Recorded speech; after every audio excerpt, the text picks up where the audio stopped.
We're sure you already know most of the reported details.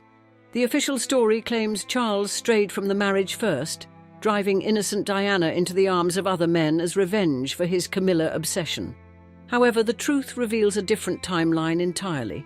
Diana's first affair began while she was still trying to save her marriage, years before Charles resumed his relationship with his future wife. Indeed, 6 different men became intimate companions to the woman who married into the world's most scrutinized family, each affair representing another desperate attempt to find the love that her husband had reserved for Camilla Parker Bowles. Furthermore, royal protection officers who witnessed Diana's romantic entanglements firsthand described a woman who actively pursued forbidden relationships with a controversial intensity, making 300 obsessive phone calls to one lover, smuggling another into Kensington Palace hidden in car boots, and fantasizing about becoming First Lady of the United States with a third. Thus, in today's episode of Old Money Allure, we examine how Diana's search for love became a destructive cycle that consumed her until the very end.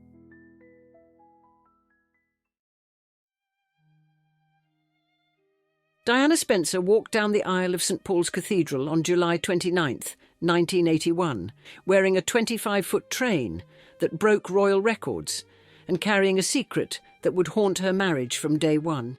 She later called it the worst day of my life, confessing she felt like a lamb to the slaughter, and I knew it. The fairy tale wedding that captivated 750 million viewers worldwide masked a fundamental truth. Diana and Charles had met only 13 times before their engagement, a whirlwind courtship orchestrated more by dynastic necessity than romantic attraction. When asked during their engagement interview if they were in love, Charles's response, whatever in love means, should have warned the world that this union was doomed from its inception. By 1986, 5 years into a marriage that produced 2 sons but little joy, Diana discovered what millions of wives had discovered before her. Charles was having an affair with Camilla Parker Bowles.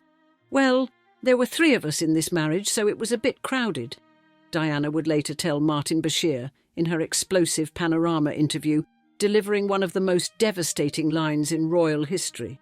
The popular narrative painted Charles as the villain who strayed throughout his marriage, while Diana remained faithful, but Royal Protection Officer Alan Peters would later reveal a different truth. The first person that strayed was the princess, Peters stated unequivocally. He went back to see Mrs. Parker Bowles after he learned about her affair with Manaki.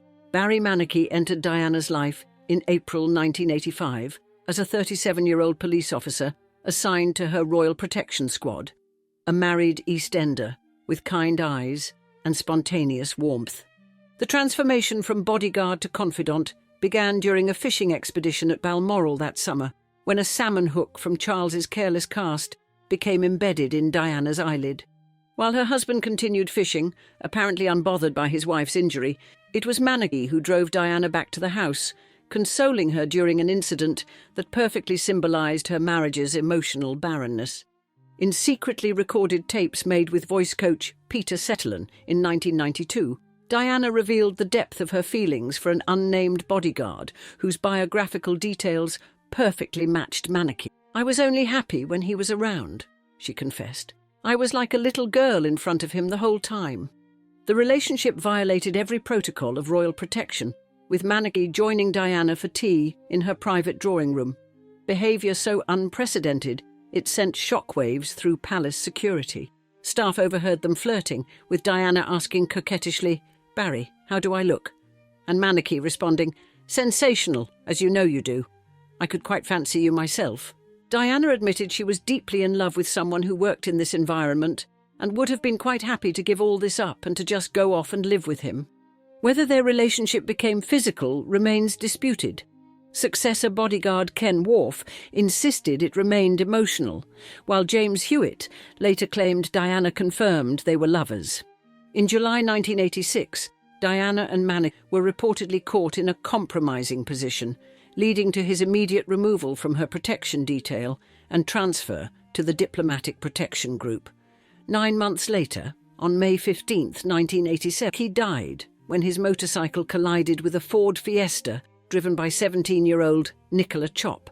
Diana learned of his death while arriving at the Cannes Film Festival, describing it as the biggest blow of my life, forced to maintain her public facade while privately devastated. She never abandoned her suspicion of foul play, telling Setterlin, "I think he was bumped off." We'll never know. The death of Barry Manaki marked not an end, but a beginning. Diana had tasted forbidden love and discovered that emotional fulfillment existed outside her suffocating marriage, setting the stage for the affairs that would follow.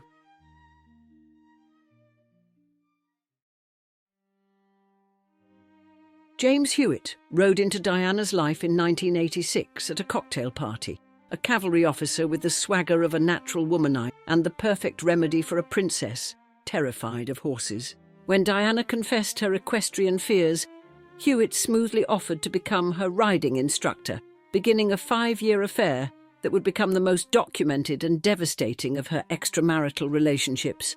Their romance quickly galloped beyond riding lessons into passionate encounters at an old cottage in Devon belonging to Hewitt's mother Shirley, where, as Ken Wharf delicately put it, the creaking bedroom floorboards told the story more loudly than any confession.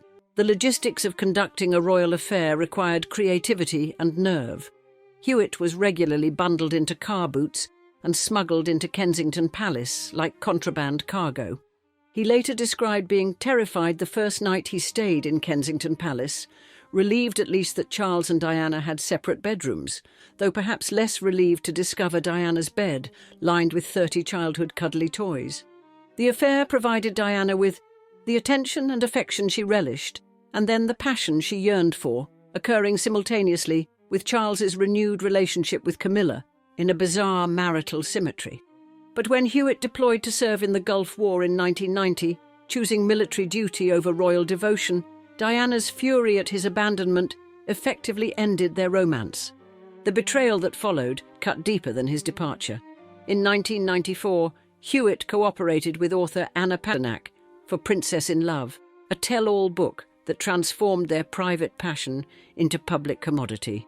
Diana's response came during her 1995 Panorama interview, confirming the affair with devastating simplicity. "Yes, I adored him. Yes, I was in love with him, but I was very let down." While Diana was processing Hewitt's betrayal, another scandal was brewing through the unlikely medium of amateur radio enthusiasts and leaked telephone recordings. On New Year's Eve 1989, Diana had engaged in an intimate phone conversation with James Gilby, heir to a gin fortune and longtime childhood friend.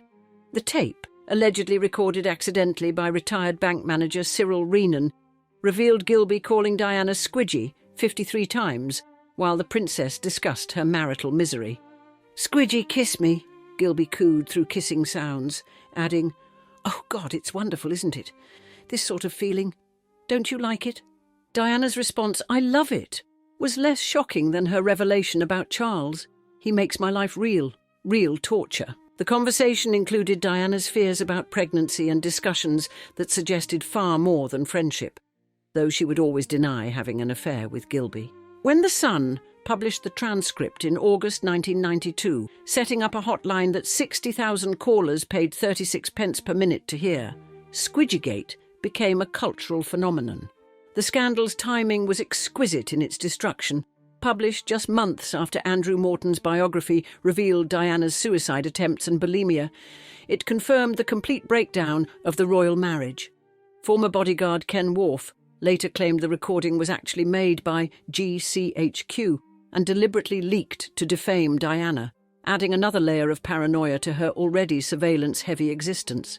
The emergence of these tapes created a new media paradigm where Diana's most private moments became public entertainment. Her intimate conversations transformed into newspaper headlines. Both affairs, Hewitt's calculated exposure and Gilby's accidental one, demonstrated how Diana's search for love had become a spectator sport for millions. The cavalry officer who taught her to ride had sold her secrets for profit, while the childhood friend who'd called her silly nicknames had inadvertently provided the soundtrack to her marital collapse. These scandals set a pattern that would define Diana's remaining years. Every attempt at finding genuine connection would be monetized, publicized, or weaponized against her.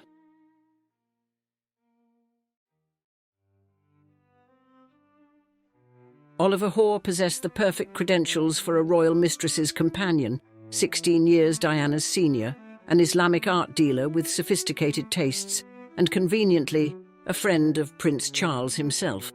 Their affair began in 1992 following the death of Diana's father, when Hoare provided comfort that evolved into something more intimate, despite his marriage to Diane and their 3 children. The relationship's clandestine nature required increasingly creative subterfuge, with Hoare once discovered hiding behind a potted tree smoking a cigar when a fire alarm sounded at Kensington Palace.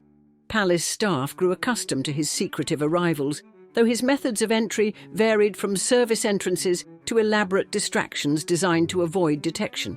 But the affair took a bizarre turn that would create one of the most peculiar scandals of Diana's post-separation years, beginning in September 1992.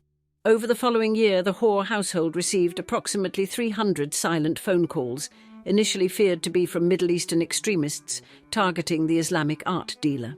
When police traced the calls to Diana's private lines at Kensington Palace, her mobile phone, her sister's house, and even public phone booths in Notting Hill and Kensington, the implications were explosive. Diana vehemently denied making the calls, protesting to the Daily Mail.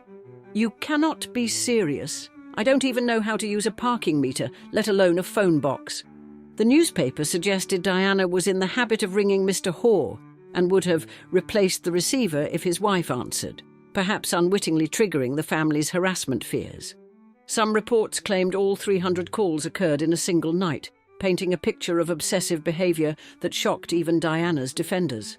The affair ended when Hoare refused to leave his wife, though unlike other men in Diana's life, he maintained his silence until his death in 2018. As the Hoare scandal faded, Diana's romantic radar locked onto Will Carling, England's rugby captain, during an early morning workout at London's Chelsea Harbour Club in 1995. Diana approached Carling while he performed sit-ups, joking, "You don't know how to work your abdominals properly," beginning a flirtation that would destroy his marriage.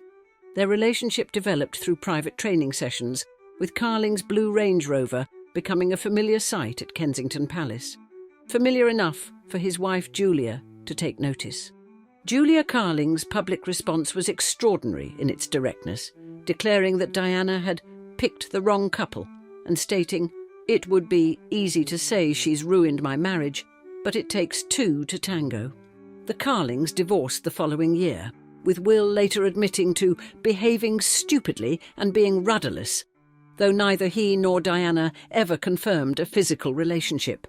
During this same period, Diana cultivated a transatlantic connection with Theodore Teddy Forstmann, a billionaire private equity entrepreneur who met her at a Wimbledon dinner in 1994. Forstmann, in his 50s and engaged to model Debbie Haggerty, began sending Diana flowers every week for 3 years, conducting an elaborate courtship despite his existing commitment. Their romantic dinners at the Complete Angler in Marlow saw Forstmann so mesmerised by Diana that he nearly set fire to the menu while continuing to present his fiancée with Lamborghinis. According to Tina Brown, Diana harboured fantasies of Forstmann running for president of the US, with herself as his wife and First Lady ensconced in the White House. This American dream revealed Diana's desire not just for love, but for a significant public role outside the British royal system that had rejected her. Forstmann ultimately chose not to pursue a serious relationship, partly due to discomfort with the publicity, though he remained her telephonic sounding board until her death. These mid-90s relationships showed Diana's increasing desperation and poor judgment, from obsessive phone calls to pursuing married men to fantasizing about impossible futures. Each affair ended in public humiliation, private heartbreak, or both, setting the stage for Diana's final attempts at finding lasting love. Hasnat Khan walked into Diana's life in September 1995 at the Royal Brompton Hospital, where she was visiting her acupuncturist friend Una Shanley Toffolo, creating an instant attraction that would define her final years. The British-Pakistani heart and lung surgeon had just assisted on Shanley Toffolo's husband's surgery, and when introduced to Diana, he barely noticed the princess, being entirely absorbed in his patient's condition. Diana found his indifference almost unbearably sexy, unaccustomed to anyone not fawning over her, beginning what many consider her most serious post-divorce relationship. She called him Mr. Wonderful, and their romance developed gradually through autumn 1995, with Khan later recalling, "Over a period of time we became good friends. After this, our friendship turned into a relationship." Diana's commitment to Khan went beyond typical infatuation. She filled her wardrobe with colourful silk tunics and trousers, made several trips to Pakistan, and reportedly considered converting to Islam. In May 1996, she visited Khan's family in Lahore, demonstrating the seriousness of intentions that extended far beyond her previous affair's physical attractions. Their relationship required extreme secrecy, with Diana making nightly visits to his hospital and meeting in a small overnight room at Royal Brompton to avoid public scrutiny. Khan was intensely private and horrified by media attention, later explaining, "My main concern about us getting married was that my life would be hell because of who she was." His fears proved prophetic when the Sunday Mirror revealed their relationship in early 1997. Khan was distressed by Diana's denial to the Daily Mail, seeing it as betrayal. His father, Dr. Rashid Khan, publicly told the Daily Express that Diana was unsuitable, declaring they were looking for a Pakistani Muslim girl for their son. The relationship ended in July 1997 under disputed circumstances. Khan claimed Diana called it off after meeting Mohammed Al-Fayed, while Diana's friends insisted Khan ended things, leaving her devastated. Paul Burrell later testified that Diana described Khan as her soulmate, and friends believed she never recovered from losing what she considered her last chance at genuine love. Within weeks of the breakup, Diana accepted Mohammed Al-Fayed's invitation to vacation on his yacht Jonikal in Saint-Tropez with her sons, a decision driven by multiple pressures. Charles was throwing a 50th birthday party for Camilla at Highgrove, the house Diana had once called home, while she faced another summer excluded from Balmoral's royal gathering. Enter Dodi Fayed, the 42-year-old film producer, son of Mohammed, who was initially in Paris with alleged fiancé Kelly Fisher when summoned to join Diana on the yacht. Fisher later claimed she was kept on another Fayed yacht in Saint-Tropez, while Dodi yacht-hopped between the two women, setting a tone of deception from the start. The relationship exploded into public consciousness when paparazzi photographed Diana and Dodi kissing on the yacht, creating the media sensation both perhaps desired for different reasons. Their romance lasted mere weeks through July and August 1997, constantly pursued by photographers as they sailed throughout the Mediterranean. Rosa Monckton, one of Diana's closest friends, observed, "It was clear to me she was really missing Hasnat, and I think Dodi was a distraction from the hurt she felt." The speculation that Diana used Dodi to make Khan jealous adds tragic irony to what followed, a rebound relationship becoming her final romance. On August 31st, 1997, after dining at the Ritz Paris, Diana and Dodi attempted to evade photographers in the early morning hours. Their Mercedes crashed in the Pont de l'Alma tunnel at high speed, killing Dodi instantly, driver Henri Paul, and fatally injuring Diana, who died hours later at Pitié-Salpêtrière Hospital. The woman who'd searched for love through bodyguards, cavalry officers, art dealers, and surgeons found death in the company of a playboy she'd known for weeks. Her quest for genuine connection ending in twisted metal and broken glass, pursued to the end by the cameras that had documented every affair, every scandal, every desperate attempt to find what Prince Charles could never give her, someone who loved her for herself alone. Every affair was another bandage on the wound Charles inflicted, but Diana never understood that some hearts are too broken to be healed by other people's love. Now we want to hear from you in the comments. Which relationship seemed most genuine to you? Thank you for tuning in to Old Money Allure, and we'll see you next time. Cheers.